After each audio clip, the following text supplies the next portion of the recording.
Talks continue over the balanced budget amendment, and the Chicago Bulls prepare to battle the Orlando Magic. Good evening. This is Greg Stokke with your WIRE newscast, news hot off the wire. Today's newscast is brought to you by Norelco. In our top story, Russian artillery is still thundering onto the capital of Chechnya, and the crackle of gunfire is heard in the streets. Plumes of smoke reportedly are visible over the city. As the smoke rises, a question over Russian President Boris Yeltsin's leadership ability has also been raised. Senate Majority Leader Bob Dole says Yeltsin has a problem if his calls to stop the bombing in the breakaway republic keep falling onto deaf ears. The U.S. is showing China that they won't stand for unethical copycats.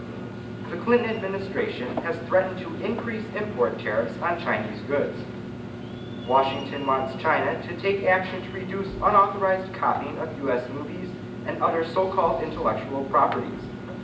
Grain traders are worried that China could retaliate by halting imports of U.S. commodities. Beijing bought 2.2 million metric tons of wheat in recent weeks, and also has been a big buyer of corn, soybean oil, and cotton.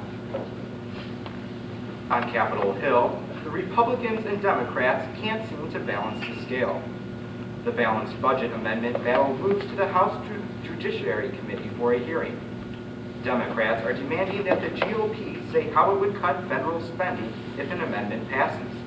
Republicans say that's impossible right now and accuse Democrats of trying to stall.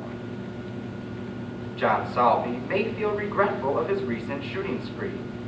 The man accused of shooting up 2 Boston area abortion clinics is facing arraignment on state murder charges.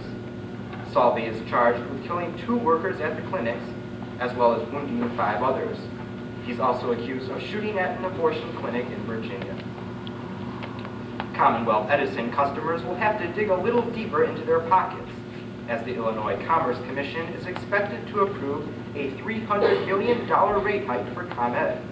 Utility officials say they need the money to cover costs associated with several of its nuclear reactors. The hike would be smaller than the $460 million ComEd originally asked for, averaging about $45 a year to the typical residential customer. It appears as if a little extra effort is being done to protect children on public housing.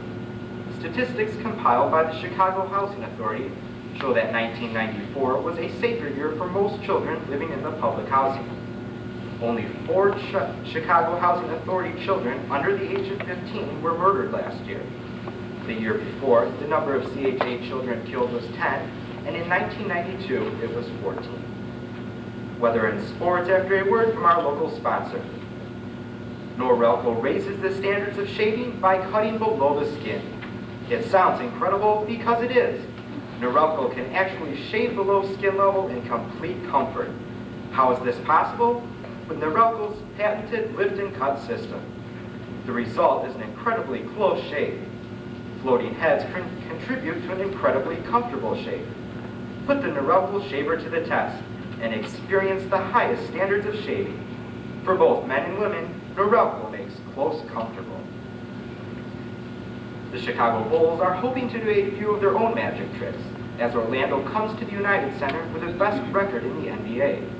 The Magic, featuring Shaquille O'Neal and former Bull Horace Grant, are 11-6 on the road. Scottie Pippen has been complaining for weeks that the Bulls need rebounding help, partly to replace their former teammate Horace Grant. The Chicago Bears have gone into hibernation. The Bears cleaned out their lockers in Lake Forest and headed for the offseason. The only good news after Saturday's loss to the San Francisco 49ers was that no players were told they should look for another team next season. Coach Dave Wanstead says he will be looking for ways to improve during the offseason, but he says it's too early to tell where the changes will be made. Make sure you bundle up tomorrow, as cold air continues to stream into the region coupled with clear skies. Western and central Illinois can expect temperatures in the 0 to -5 degrees below zero range around daybreak.